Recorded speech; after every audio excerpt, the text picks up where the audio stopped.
Before we dive into the show, if you're looking to make some picks on all your favorite sports this spring, you've got to check out Underdog Fantasy's Pick'em game. You just choose higher or lower between 2 to 8 players, and you can win up to 1,000 times your entry. If you click the link down below in the description and use our code RULE, that's RULE RULE, you'll get up to $1,000 in bonus cash and a free pick. On today's episode of The Unwritten Rule, we recapped the Arkansas game. Tough loss for Mizzou and Fayetteville. Went over it, gave kind of our big takeaways from that, and just kind of talked about what Mizzou can learn from a game like this. Is it good, perhaps, that they, got a slice of humble pie a little bit before March and postseason play starts? Kind of answered that question as well. Just a big recap of Arkansas. Looked a little bit ahead. Obviously previewed South Carolina coming up on Tuesday as well. Just talked about the Gamecocks a little bit, what they offer and what Mizzou's got to do better in that game than they did against Arkansas in order to not let this loss snowball. So had that. Then we finished with quick hits, had a great Ken Sports Shorts, some history made in the quizzing department during quick hits. So definitely want to stick around and listen or watch that part.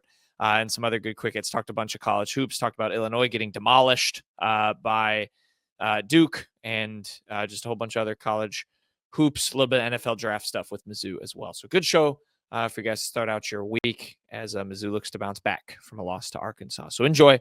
Without further ado, the Unwritten Rule starts right now. Marcel, where are you going with that disc?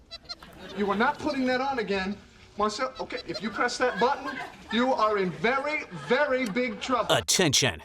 Everybody stop what you're doing. It's time for The Unwritten Rule, a Mizzou sports podcast brought to you by the Believe Network, alongside Payton Haverman and Kenny Van Doren.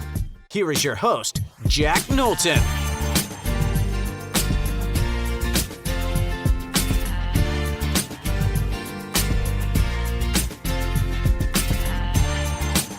Welcome back to The Unwritten Rule. Today is Monday, February 24th. And for the first time in a long, long time, I am not looking forward to recapping a Missouri men's basketball game. The Tigers losing in Fayetteville. They lost the return fixture. Of course, they beat Arkansas back in Mizzou Arena a couple of games ago.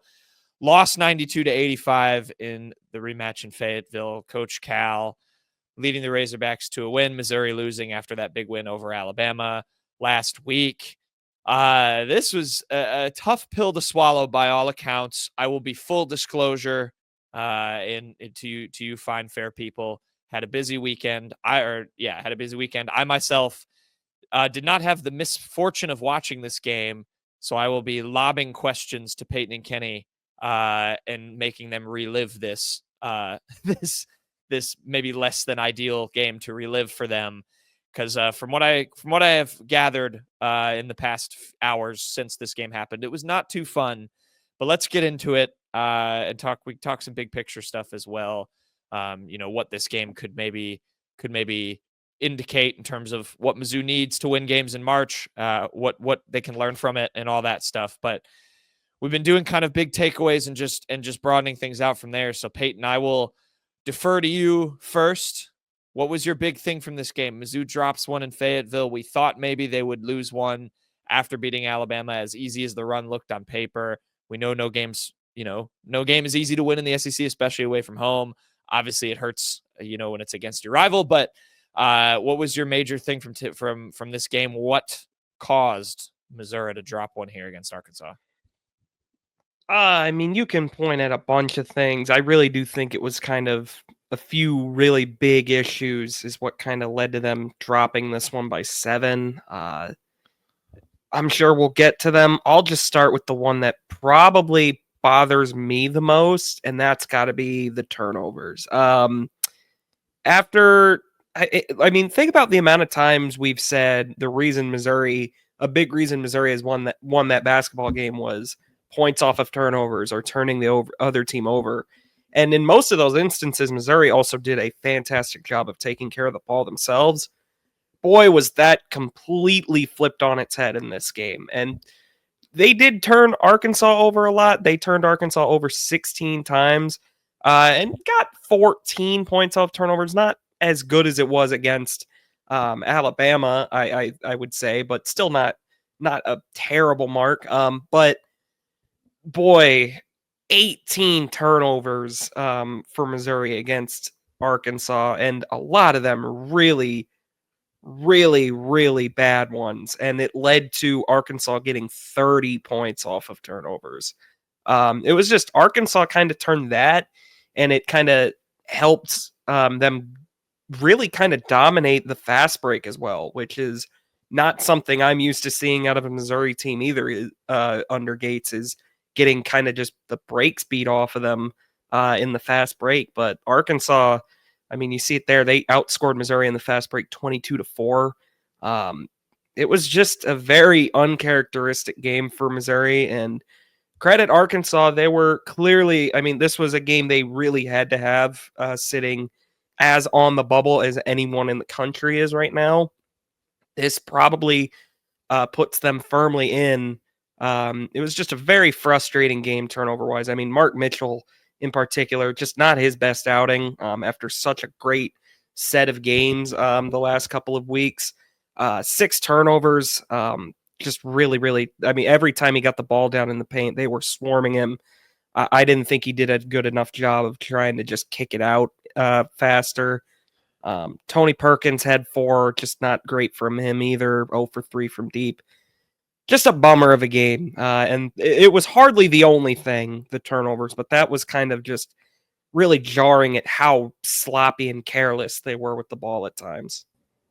Yeah, we were giving Mark Mitchell like so many props for these last couple outings, and he was still the leading scorer in this game with 17 points, shooting 50% from the field, but still just those errant plays, picking up those 6 turnovers. It really just plays that part, Payton.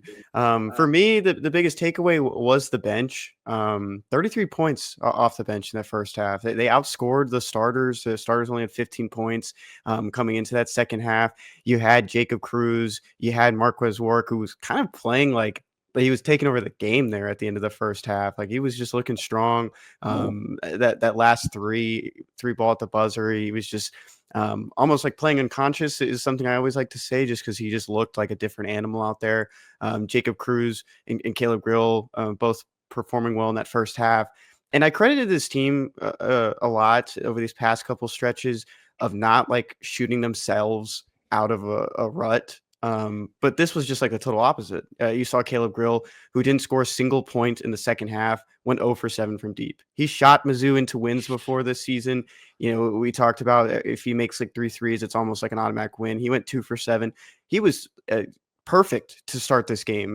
One stretch of the game, he didn't even miss a shot for the first 5 minutes, and it looked like one of those performances where Caleb Grill was going to have one of his best outings yet, and then goes 0 for 7 in the second half, 2 for 5 in the first half, 0 points, like I mentioned. And I believe out of that trio that had 33 points in the first half, Marquez Warwick was the only one who scored in the second half, and he hit 2 threes, and it took 18 minutes. And it was just like, yeah, like this, we've credited this team that they've been able to rely on depth, and that's what it looked like going into that second half. This team was going to win this game because of their bench.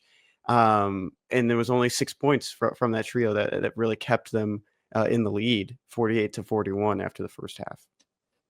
Yeah, 2 of 12 is grim from Caleb Grill, and like you said, most of that seems like it came in the second half.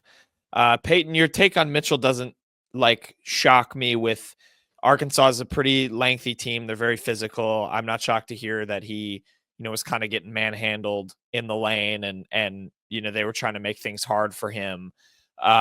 What are your thoughts on the bench situation that Kenny brought up, Payton? I mean, is it a matter of, I don't know, does Missouri sometimes did it kind of have to live and die by its bench a little bit, and was there stuff Arkansas was doing well to take Caleb Grill out of it? Was it just shots not falling? What was your take on Kenny's thing with the bench? Well, I thought the bench really was, like Kenny said, kind of the buoy for them. I mean, they did not play well in the first half. I really thought Missouri played quite poorly in the first half, but they were still able to be up 7 because, like Kenny said, I mean, Grill, Cruz, and Warwick absolutely lit Arkansas up in the first half. I mean, and I thought I did feel kind of good at that point, because I was thinking like, okay, like Bates was kind of passive, Pierce didn't do much, and Mitchell, like one of those guys I really thought was going to really get going in the second half. And like Kenny said, I mean, Mitchell was able to score 17, but Bates hit a couple threes, I think, in the second half. Hit just the one in the second half. So nobody ever really just kind of stepped up. And then Cruz didn't even take a shot in the second half. They totally took him out. Grill just couldn't. It wasn't like they were totally erasing Grill. Grill had a couple looks. It was just a tough shooting night, really, more than anything else. And I really would rather have him keep shooting than just defer to someone else, because you kind of have to trust that he was going to get hot. Warwick kind of stayed hot, but not enough to really kind of stem the tide. I don't really have much concerns about the bench going forward. It got even tougher, really, without Josh Gray. I really think they missed Josh Gray big time in this one, because Arkansas just totally took Missouri. They just beat Missouri to the rack every single time. Missouri was not doing a good job of keeping Arkansas out of the paint. A lot of that, I think, has to do with not having Josh Gray patrolling down there in the center to kind of throw a big body around that makes Arkansas kind of fear going down there. It was just, they tried to make up for it with Payton Marshall, who played really poorly, I thought. 4 fouls in 4 minutes. He's just not ready. That's just kind of what it is. Marcus Allen got 7 minutes. I didn't think he played all that well. Aiden Shaw, I didn't think did that well either. Just pretty much anything Dennis tried. Arkansas was just beating Missouri on the perimeter, just getting to the rack, getting to the line. Missouri just had no answer. It was a tightly called game both ways. Arkansas totally took advantage of it. They beat Missouri off the dribble every time.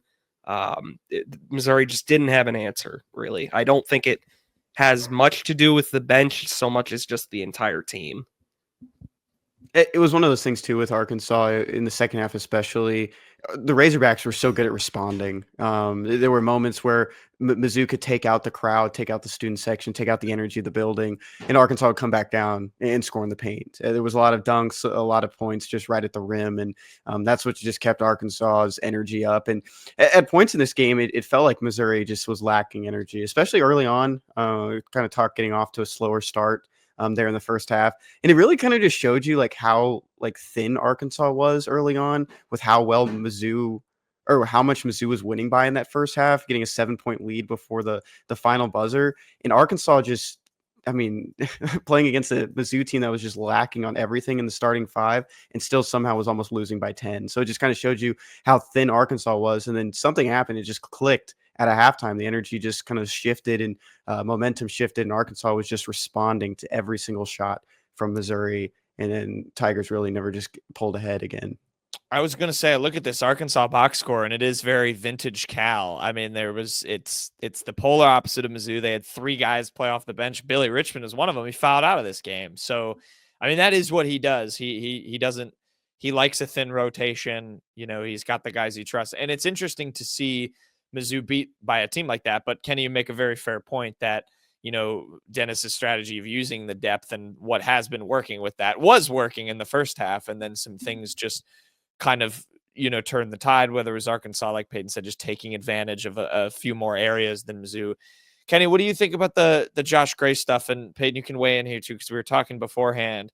You guys were talking about the O boards, and that's something that, you know, you can look at it numbers wise and think one thing, but look at it, the actual eye test might tell something different.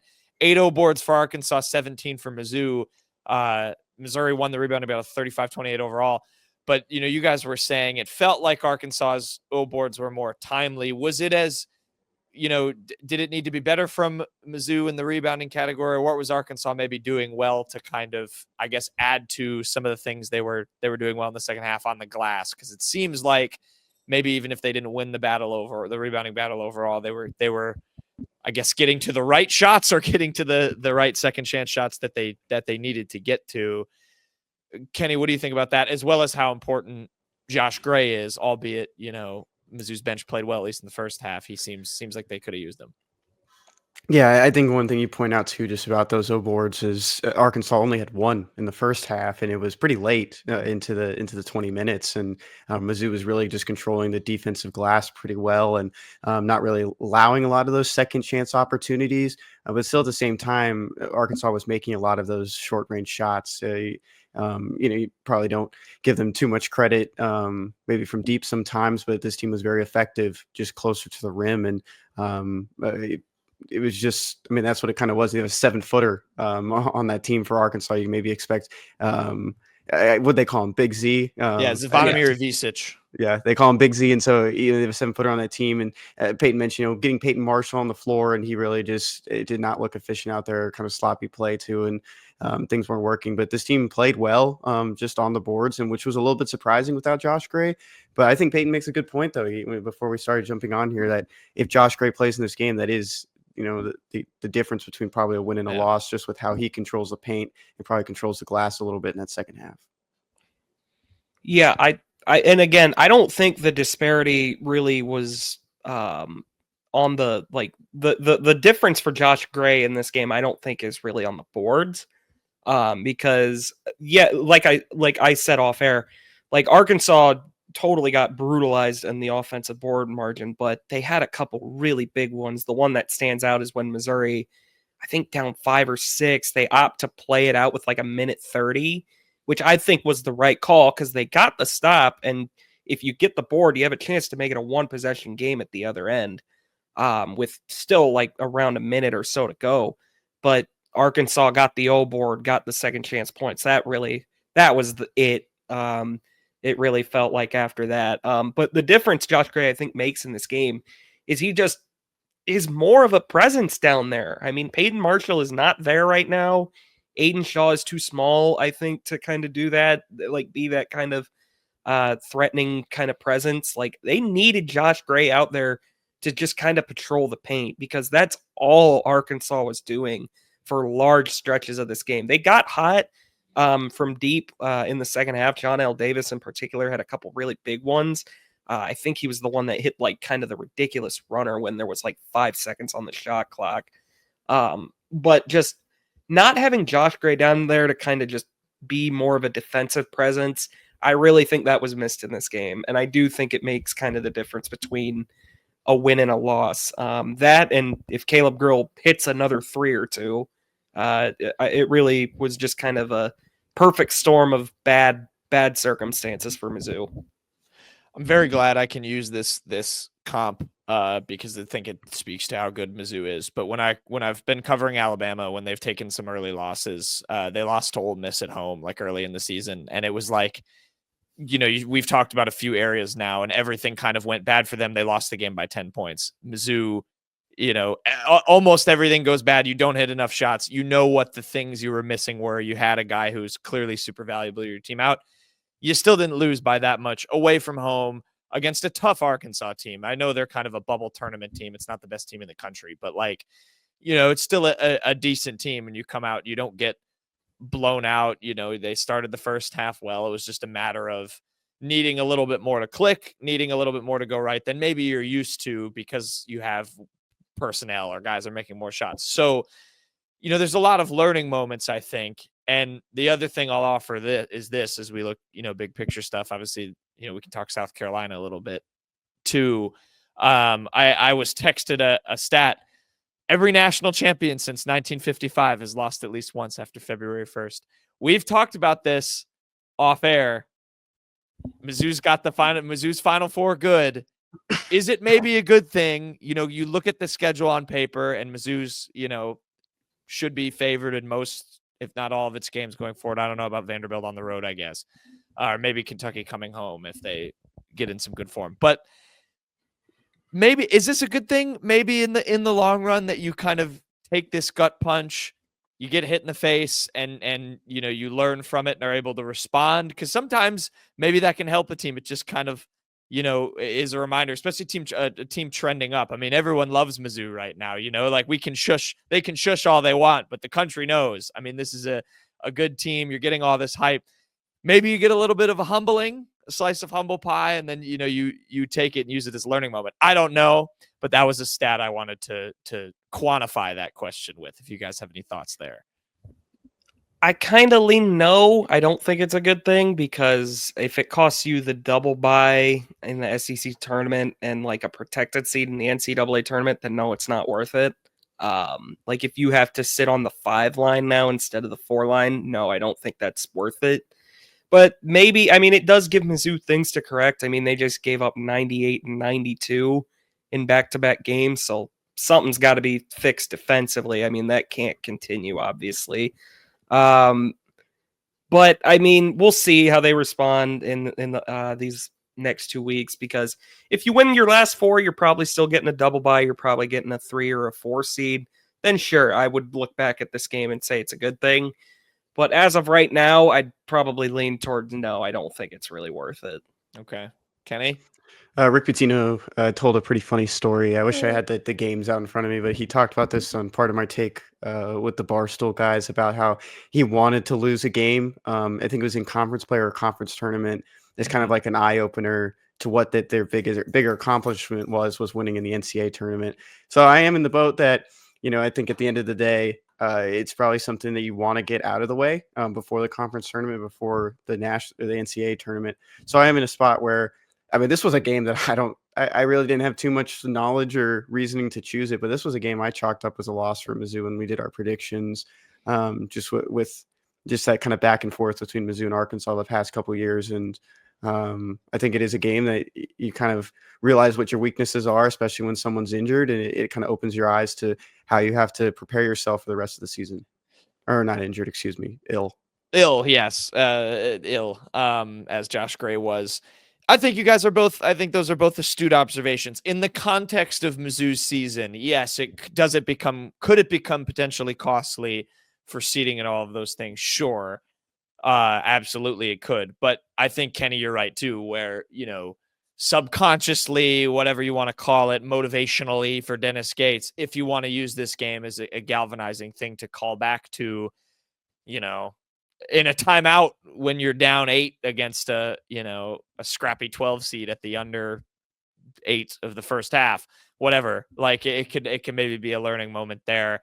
So I think you're both right. And I think, larger context wise, I don't think Mizzou slipped too much in the metrics. Payton, you can feel free to interrupt me there if I'm wrong, but I think they're still kind of in the upper teens ish. I think Torvik still has them at 9.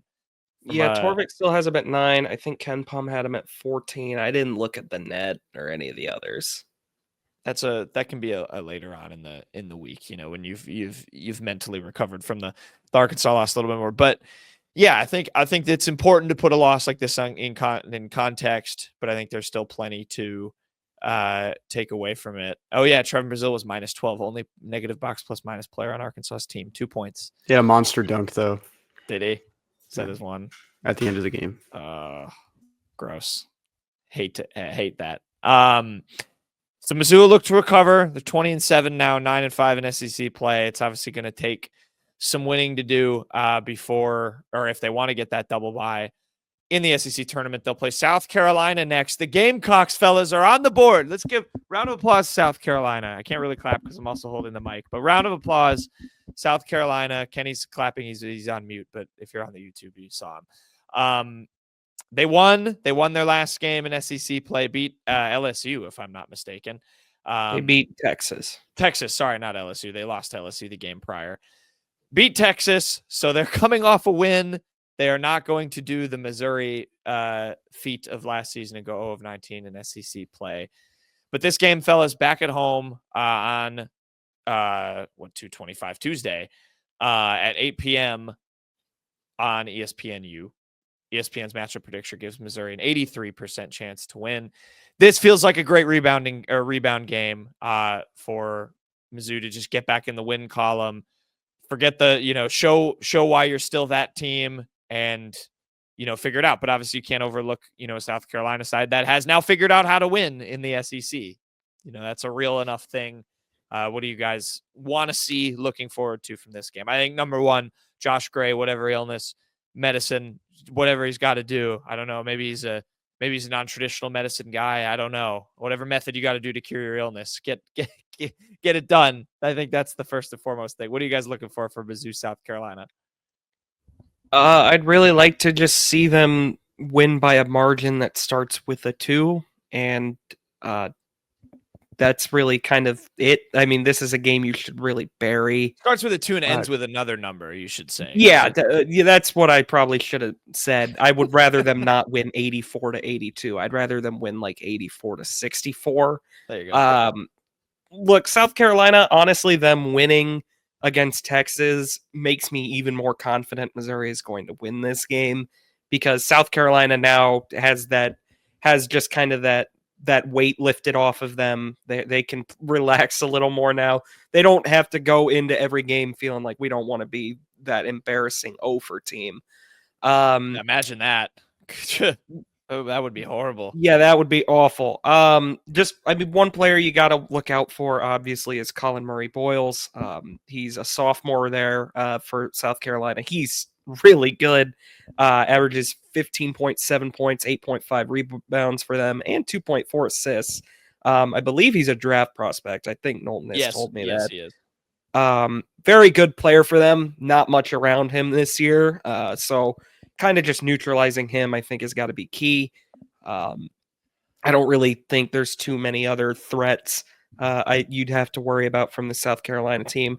They are a very, very pesky team, though. I will admit. I mean, you look at some of the margins they've lost by.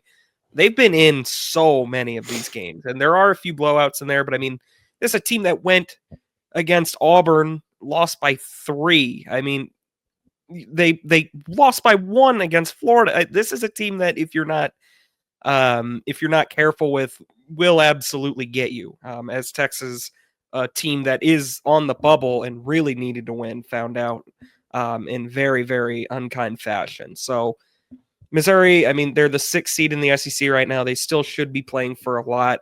I don't feel like they should be taking their foot off the gas or anything.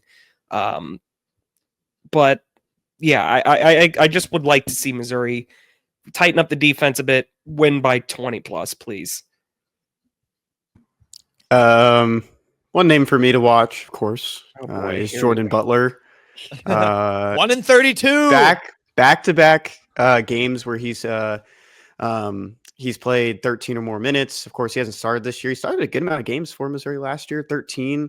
But this season, Payton was the one who first brought this up to me a couple weeks ago. He is 8 for 26 on the year, 8 for 25 from 3. He hasn't attempted a shot inside the arc since November 4th against North Florida, which South Carolina lost that game. But he is playing a lot more. Playing a lot more though, against Texas and LSU. So this is a game for him that he probably wants to win. And revenge game. Same for Josh Gray. It was a trade. He traded the big man. Yeah. Josh Gray needs to get healthy for his game against the return game against South Carolina.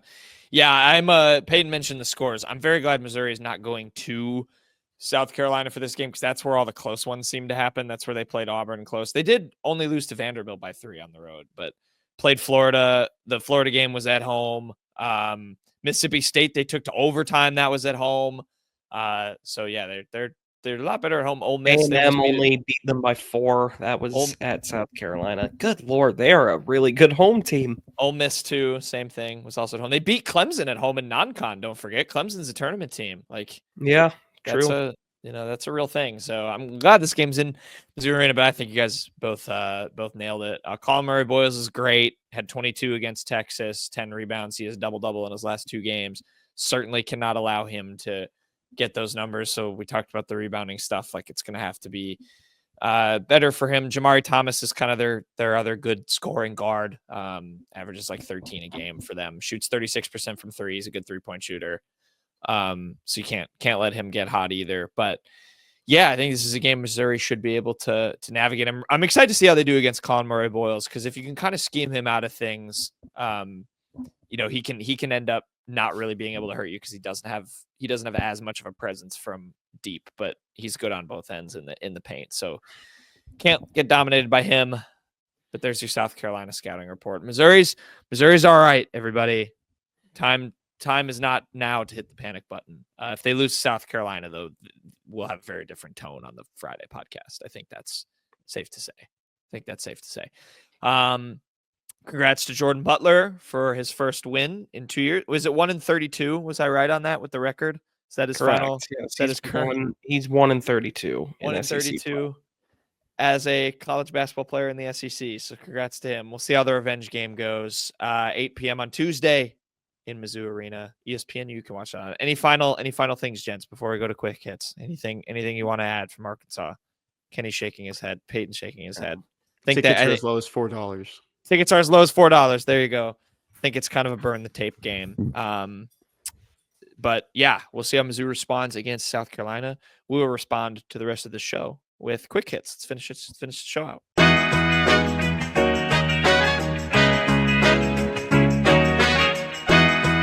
Okay, quick hits time. We're going to finish out the show. Now, for those who have been for avid listeners of the Unwritten Rule, you will know. And if you don't know, I'm going to explain to you. This is normally for the Monday shows when we do Ken Sports Shorts. When Kenny is around, we do a quiz, right? That usually Kenny makes for us. It's usually Mizzou related. He does a very good job with those quizzes. When Kenny is unavailable for shows, me and Payton, and sometimes we do it with Kenny too. We'll probably do this more in the off season, I would imagine, with less content to talk about. We'll do the Daily Dozen Trivia. It's Barstool's little 9-question trivia thing that they do. And you know, we just have fun, do a little trivia, see how many we can get right. Payton and I will do that when Kenny's gone. Kenny was gone for last Monday's show, and we did the trivia. Now, the nice thing about Kenny is he is very, very loyal, and he's an avid Unwritten Rule follower, as well as he's just a good host. He listens back to the shows he misses.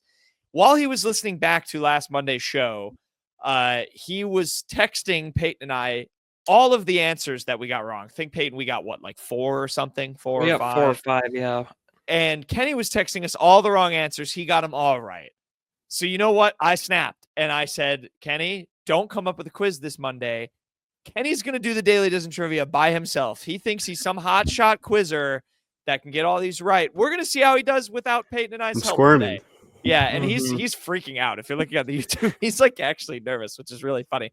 So Kenny can't see the screen, so Payton's just going to read him the questions. But we have 9 questions. So Payton, I will let you do the hosting duties. How many do you think Kenny's going to get? Let's do that before. I'm going to say Kenny's going to get 4. I think he'll do okay, but I think there's going to be some tough ones in here. I'll say let's set the over-under at 3.5, and I will have the under. I'll take the under. I get what I'll take. Like I said, I think he's getting 4. So okay, all right, Kenny, you ready? There could be a push in there because maybe I get like half of the celebrity mashup. You never know. That's true. It's all or nothing. We'll cross that bridge. Kenny, how are you feeling? How many do you think you're going to get right? I don't know why I'm so nervous. I was like so calm during the last segment, and then this came up, and I totally forgot. All right, Kenny. I'm ready. You're going to do great. Are you ready? I'll even let you. Which one do you want to do? No, let's just go in order like we always do. Okay, you want to do NFL? No, regular style. He doesn't regular give me style. special privileges. We can come back NFL if we need to. first. Okay, Kenny. Here's your first question.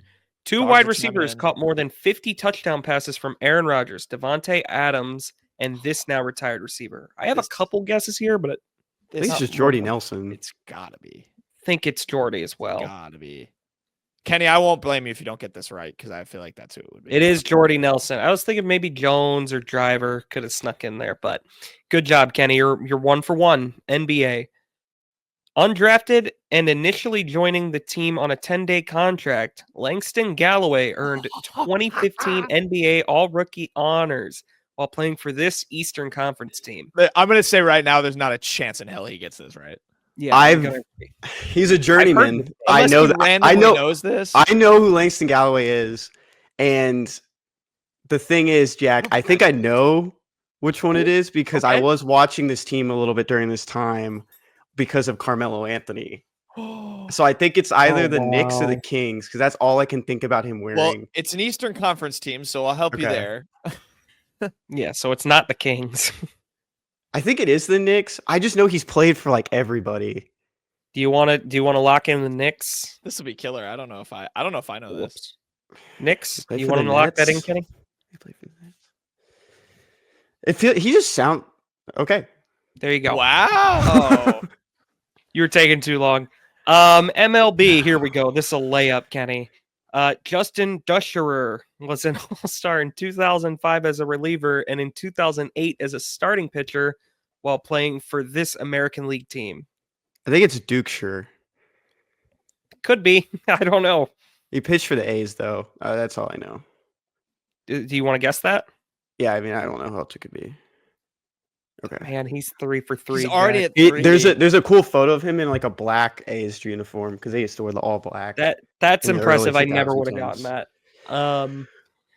All right, Kenny, here you go. Retail and shopping is the category. Quote, there are some things money can't buy. For everything else, there's blank. Is a MasterCard. partial slogan. Man, That's a commercial. 4 for 4. I wouldn't have got that in a million years. You don't know, I you would've don't know that gotten that MasterCard commercial? No. Celebrity big when you mashup. were We're gonna younger. just Can we- speed through this one because people. Oh, wait. That's Reba. This is The face scary. is definitely Reba. I don't know who the guy is. Reba McEntire. Can we come back to Is it? that Oh, I Pete? know who. I think Wait. I know who the guy. Wait. Is that the? I forgot we're not supposed to help him. I said my guess out loud. Is it Chris Martin? Do you want to guess that? It looks Isn't like it. Like it's the same. Like facials. I don't think that's his hair though. I thought it was Travis Barker, but now I don't think that's. I thought think it was he's at the Pete center. Davidson for a second. No. I Just think you might be right. Do you want to guess it? This is insane. He is cooking right now. Am I press and select, Kenny? Yeah, just go. I mean, just don't waste people's time. 5 for 5. Oh my God, he is You 5 guys for got the 5. celebrity mashup.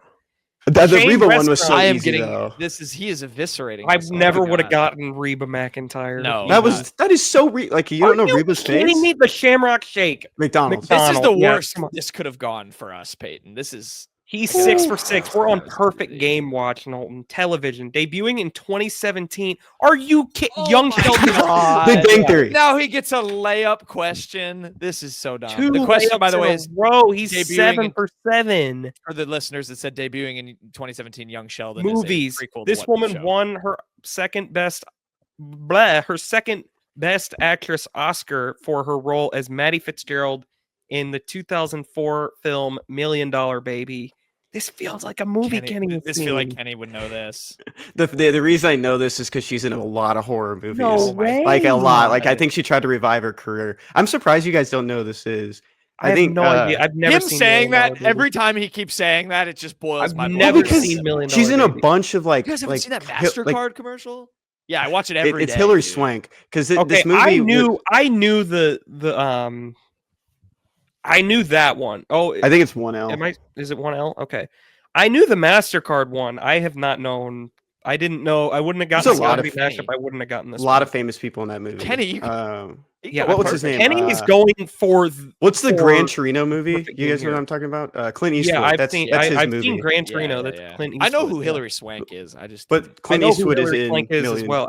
I've never seen that movie.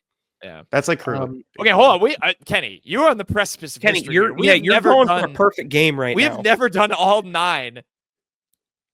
Read the question, Peyton. This alternative rock band is most known for their 1997 hit song, quote, "Sex and Candy." Do you know the answer, Kenny? Yeah, it's literally in my playlist. It's Marcy's Playground. Oh my god. You guys not know that song? No, I've never heard that. Marcy You definitely Playground. heard it. I probably Yeah.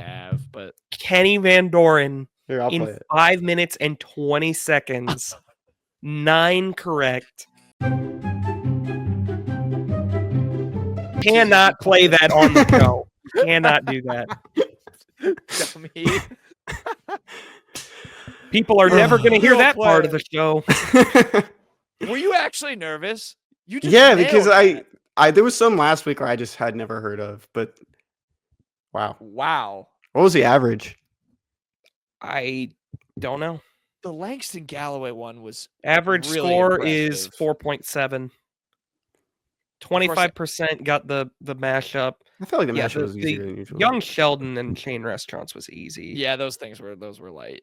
MLB was the worst 11%. one today, Kenny, and you got that one very quick as well. Kenny. The Rays. Wow. I have been absolutely silenced. I I wanted want to to start doing these more often. I don't Yeah, really we do might them. we might just have to He definitely gonna did this. keep the- He had to have done this earlier today. No way. No, I mean, these are stuff I know. I can't like- think of one he would have gotten wrong. No, Maybe he- $1 million This was Baby. just like a layup for me, though. This was like stuff I Yeah, know. It was all stuff like, I figured all the things I like. I like fast food. I don't even have a MasterCard. I have a Visa. What's the pin on Well, that? I've seen that commercial. That one was not tough. I don't I think. think it was just fairly easy. That's just lucky. I mean, for me. 67% of people got it. All right, Kenny, humble. You can stay humble. That's fine. We'll do this again. Wow, we've beaten the daily. Kenny's beaten the daily dozen. Me and Payton didn't do anything. Yeah. Well done, Kenny. All right, there was our experiment for Ken's Sports Shorts. I tried to call Kenny out, and I have been absolutely owned. Well done, Kenny. You have a victory speech prepared? Anything? Nothing you No, want to excited add? for next week. Hopefully, we can work together as a team. You guys don't bully me. Oh my God! Now he's gonna. I turn didn't against even us. know we were doing this until we got on the show. This is such BS. Leave me out of that. Kenny, what's your Tiger in the Wild? My Tiger in the Wild goes to Jaden Jernigan. We've talked about it before, what he's pursued as his post-playing career, selling cars there in Colombia. He set one up with his former teammate in running back Jamal Roberts, who picked up a Charger. Pretty slick-looking car. I like the color. Nice blue, but kind of fun to see, Jaden Jernigan selling a car to a former teammate. And a Deion Sanders quote. He was feeling himself with this one. Very cool for Jaden. Good for Jaden Jernigan. He seems to be doing well. Payton, what's your Tiger in the Wild? My Tiger in the Wild, we're finally back on Chase Daniel. It's been a long time since I think we've used him in this segment. But he hinted at a potential return to Faurot Field. Not that he's not been very enthusiastic about his Mizzou alumnus status in the past, but Chase Daniel initially tweeted, "Have about 5 minutes, ask me anything." Caleb Grant Long asked, "You come into the KU game next year?" And Chase Daniel replied, "Should I?" ? He was quote tweeted by Drinkwitz. Drinkwitz said yes to ! I think he's got to be back. I would have him do the Big Mo, give him a halftime show, or like just have him be honored at halftime. Retire his number for all I care. I don't know if it's retired or not, but he absolutely should be back for Kansas. I think that'd be great. Yeah, that would be electric. That's the only fitting guest given his moments in that game. That would be electric. Love Chase Daniel. Maybe he'll pay for everyone's tab at Harpo's too if they win or something like he did. Didn't he do that already? We almost did for the Georgia game. That's why, or like he did. I think he did like half of it. Yeah. Then he made like a deal. He made like a deal or whatever if they beat a number one team. There's a his number isn't retired. I'm looking at the retired Mizzou football numbers: 23, 27, number retired, 37, 42, 44, 83. Two of the names on here that I just know: Brock Olivo, 27, Kellen Winslow, 83. Or not. Jeremy Macklin doesn't have his number retired. He just has his. He's on the in brick. Ring of Honor. That's what I meant for Chase Daniel. You don't have to necessarily retire his number. So, but yeah. Hope to see him back for that. That would be awesome. My Tiger in the Wild's Armand Membou. I'm sorry if for those on the YouTube, I kind of just have a photo of Armand Membou as my visual aid here. But as most are well aware, I am a very avid NFL draft examiner. I try to look at any and all that I see that come across my desk. And I saw one last week that had Armand 9 to the Saints, which I believe at this point is probably the highest I've seen him. It was like a consensus beat writer draft. So all the local teams, beat writers for the Athletic, like picked for their teams, and the Saints beat writer at 9 picked Armand Membou. Which, I mean, just insane that we're still here. Obviously it's a long way to go to the draft. I know there's a combine and everything, but the fact he couldn't play in the Senior Bowl, I just am so impressed with like his rise. And I mean, like in this little blurb by the Saints writer, he says like they desperately need a right tackle and take the best player available is often the move. So it's like to see him seen in that way is just impressive. I will continue to give constant NFL draft updates as well as we get closer, but 9 I think is higher. Maybe I don't know if anyone else maybe watching or listening has seen him higher than that, but 10 to the Bears and 9 to the Saints is as high as I've seen, which is just electric. This did have Luther in the first round too, by the way. That needs to also, we need to keep the Luther. I will stop looking at mock drafts that have him out of it because that may, I think there was a couple that cropped up last week. Daniel Jeremiah did not have him in, and Daniel Jeremiah like his whole weight on. I hate to say, like his are kind of sourced. Well, so he needs to get better sources. But it was great to see Armand at 9. So yeah. We'll see. He's earned it. Yeah. Headlines. Kenneth, headline. Yeah, cool one here. Peyton brought this one up to us the other day, but Barry Trammell from Tulsa World wrote this story and said Barry Trammell OSU came close to getting Bill Self in 2024 coaching search. I don't have a subscription to the Tulsa World, and I think that's fair to say that I don't have one. But an What? interesting Do you want to know story. what's all going on, Tulsa? No, but interesting story just from Barry. If you get a chance to read it, just seeing Oklahoma State playing Kansas weekend. This past weekend, Kansas blew out Oklahoma State, but just a perfect time to drop that story. But imagine Bill Self leaving Kansas for Oklahoma State. I would have been Yeah. a head scratcher. Oh, I mean, it is worth noting. Obviously, he's an alum of Oklahoma State. I believe that's where he started coaching as well. So it's not like it would have just been like a weird Calipari type move, I guess. But this would have. You are right. I mean, it would have still. It would have been like shockwaves. I mean, maybe I would almost say more so than Cal because things were really getting rotten for Cal at Kentucky at the end. They're kind of they haven't been the same for Bill Self at Kansas, but like not nearly the same level They as won it a got national with Cal. title like 4 years, like Yeah, like recently. a couple of years ago. So I mean, it would have been pretty crazy either way. Bill Self also worth noting, like he did confirm that he talked to Oklahoma State about the job, but it was like him giving feedback on like the type of person they need to hire.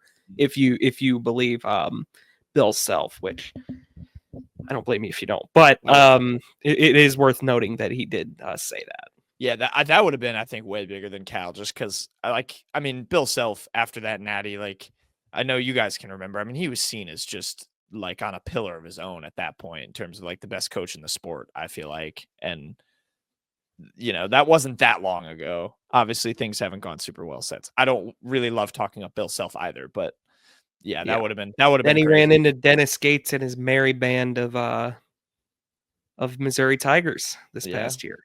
Hell It's yeah. all been downhill since. Peyton, your headline.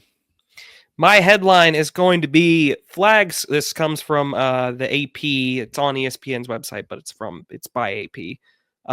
Flag scores 16 in MSG debut, and number 3 Duke hands Illinois worst loss ever, 110-67. Yes, folks. Ever. Ugh. Duke, this is probably the first time since conference play started that I thought, okay, somebody else probably could beat Auburn come March because my God, Duke they were up 54-37 at half, 56-30 outscored them in the second half. Just a total dismantling of a pretty talented Illinois team. Illinois is kind of fallen by the wayside since the Mizzou game, which isn't fantastic for Mizzou's resume, I guess, but it is what it is at this point. They're very talented, but they've kind of just fallen to pieces recently, and this Duke team is damn good. It's not just Cooper Flag. Con Knuppel has been great as a freshman. Tyrese Proctor, just a great team. Like they absolutely could win it all in March. Like it has a feel of one of those classic Duke teams. Yeah. I feel like it's like maybe not as hyped because it's just Flag, but like that 2019 Duke team that had Zion, RJ, and Cam Reddish that had all that hype. They were a 1 seed, but they had like kind of a little more flaws. Like they almost lost to that UCF team with Taco Fall. This Duke team feels destined for San Antonio. They're really good. Yeah. Damn talented team. Flag is like, I mean, you see those players that are like, you're just like, that's an NBA player playing with college kids. Like it might be some really good college kids. He's an NBA player and he's got to spend a year in college. It's ridiculous. Yep. He'll be doing that on MSG with the Wizards in a couple of years. Bulls. Illinois had to play 3 ranked teams in a row. Michigan State, Wisconsin, and Duke lost all 3. Iowa, Michigan, Purdue to finish the year, and Michigan and Purdue are ranked in the top 15 right now. Yeah. I imagine Illinois' administration from the Terrence Shannon thing and now scheduling this game when all you really needed was just find a win of any sort, and you had to go play a random non-con game against Duke in February. Peyton, do you know? I've had people ask me that. I know they did it last year with Kentucky Gonzaga. Do you know why they're starting to do this more? Do you have any more explanation of that? I don't. No, I have know. no clue. Okay. And I imagine this one is because they wanted to play an MSG and just couldn't get a date until this time. But they did it last year with Kentucky and Gonzaga, so maybe it's I don't like playing a non-con like this late. I was going to say, I think if it were Mizzou, I would hate this. I don't think I would want to do that. It'd be really cool in the moment, but then I'd think about it more and I'd be like, this is like conference play is like a different animal. Yeah. Like it's just, you have to be completely wired different. And this would just disrupt everything, especially if you're going in like Illinois and losing by nearly 50. I would hate to be in a game like this, to be honest with you. Do you agree, Kenny? I don't think I'd like it. Yeah. I think the Madison Square Garden thing, you're trying to find a date, makes the most sense. That is probably what it really comes down to. That's a 7.7%. Yeah, I was just going to look at that. I'm sorry, Kenny, to interrupt you. I do wonder, like, did Illinois coming into this year feel like it stood a better chance against, a blue blood school against Duke and wanted to make a statement that late into the year? I mean, even if you did, you probably want to stay on the safer side, but it's just kind of hard to compare it to anything we've seen with Missouri, because that's not something Mizzou would ever do. Mizzou, in any sport, would get the cupcakiest of the cupcakiest non-con. So there's no even reason to. Yeah, Missouri. Let's just be honest. I mean, Missouri does not have the type of pull to go play an MSG game right now, to be honest. So unless Illinois Rick Pitino wants to play Missouri. Oh man, that would be cool, wouldn't it? I think, Kenny, to your point with Illinois, they have been one team that has gravely disappointed me. I thought they were going to be a lot better than they are. They stink. Which, been horrible in conference. It's shocking. Yeah, very shocking. Kasparis has kind of fallen off. I mean, 9-8 in the Big Ten. That's very surprising. Yeah, in a Big Ten that's like kind of mucked too. Like there's not really. Yeah, I mean, Minnesota and Iowa are 6-10 in this thing. They stink. Yeah. So it's anybody can lose to anybody. But yeah, Illinois got the doors beat off them. All right, my headline, I'm staying in college basketball with mine. My headline reads, this is just from ESPN. It's not attributed because it was kind of just a confirming thing. Fresno State holds out players. Sources confirm betting inquiry. Yeah, we're back to betting stuff in college basketball. Fresno State had like 2 players suspended from their team for, I guess they're investigating if they were maybe betting on games. The funniest part of this is that Fresno State is, I believe, 5-23 and 11th in the Mountain West, 1-16 in conference play. So wow, it makes me think if they were betting on their own team, were they still losing money? I don't want to speculate anything. It's just an inquiry, but yeah, it's just insane that this keeps happening. Also, that like players are still getting in trouble for this stuff. I mean, it's just kind of wild, but yeah, that was one of the more interesting headlines I saw.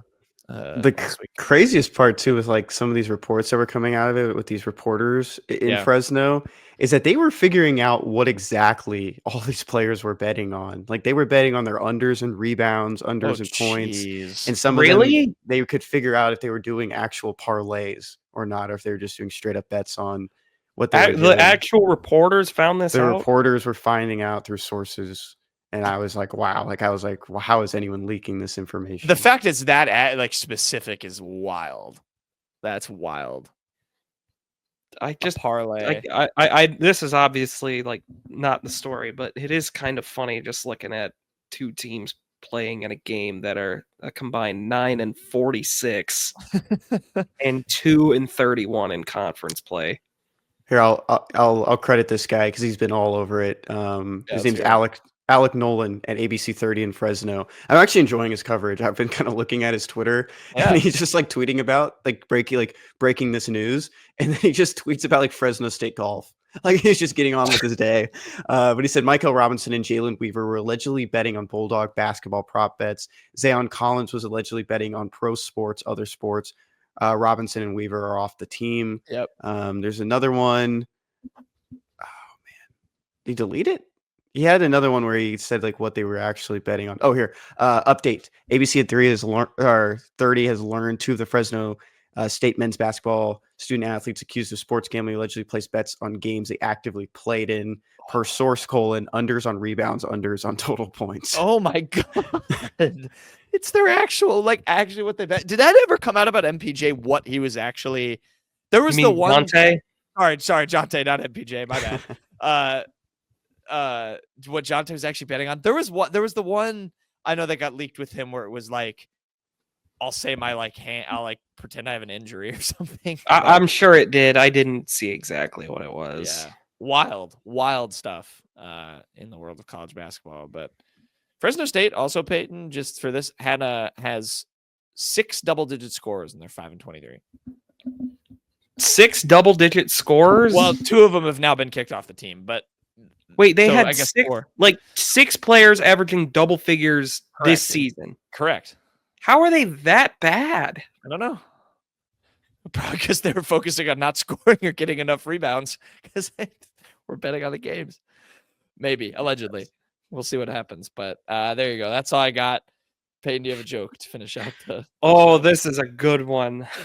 Oh, man, this is a good joke. This one comes from our favorite TV series, The Today Show.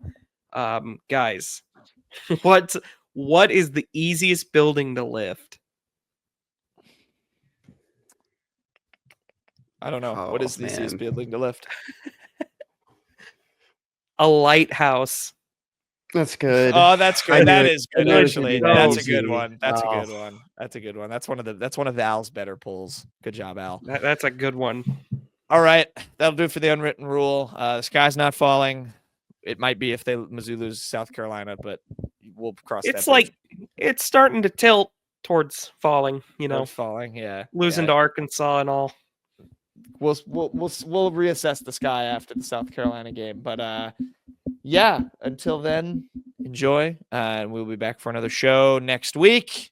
Hope everyone enjoyed the unwritten rule. Oh, Kenny's pulling up. The sky's falling. I was thinking the same thing. I've been Solo Screen. Shout out Chicken Little. Great movie. All right, bye, everybody.